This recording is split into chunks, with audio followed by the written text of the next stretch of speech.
எனக்கு எதுக்கு ஐயா நன்றி சொல்றீங்க? இதுல நான் எதுவுமே செய்யல. எல்லாம் நம்ம கார்த்தி சார் தான் செஞ்சாரு. அவர் இல்லைன்னா நம்ம ஜெயிச்சிருக்க முடியாது.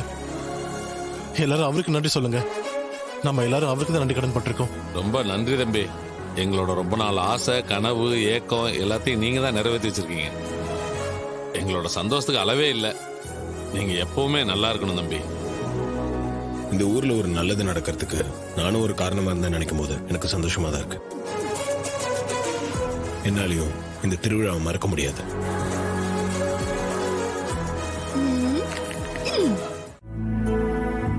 ரேவதி, என்னாச்சு?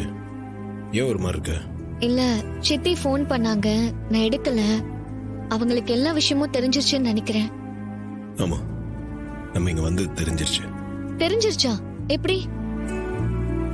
மயில் எனக்கு ஃபோன் பண்ணாரு. அவர் தான் எல்லா விஷயத்தையும் சொன்னார். நாம இங்க இருக்கிறத யாரோ உங்க சித்திக்கு சொல்லியிருக்காங்க. அவங்க உங்க அம்மா கிட்ட சொல்லி அங்க பெரிய பிரச்சனை பண்ணிருக்காங்க. சித்திக்கு வேற வேலையே இல்ல. எப்ப பாரு நம்மள வேவ் பாக்குறதே பொழப்பா போச்சு. யார்தான் அவங்களுக்கு சொல்லிருப்பாங்கன்னு தெரியல. அதான் உங்களுக்கு தெரிஞ்சிருச்சுல, விடு, பாத்துக்கலாம். என்னால உனக்கு எவ்வளவு கஷ்டம் பாரு. என் ஃப்ரெண்டு வீட்டுக்கு போகணும்னு நான் தான் உன்னை இங்க கூட்டிட்டு வந்தேன். ஆனா அம்மா நீதான் ஏதோ சொல்லி என்னை இங்க கூட்டிட்டு வந்துட்டேன்னு ரொம்ப கோவப்பட்டு பேசுவாங்க. சாரி, என்ன மன்னிச்சிரு.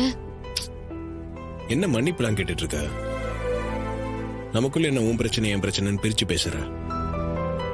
பாத்துக்கலாம், விடு, நீ பயப்படாத. தெரியுமா?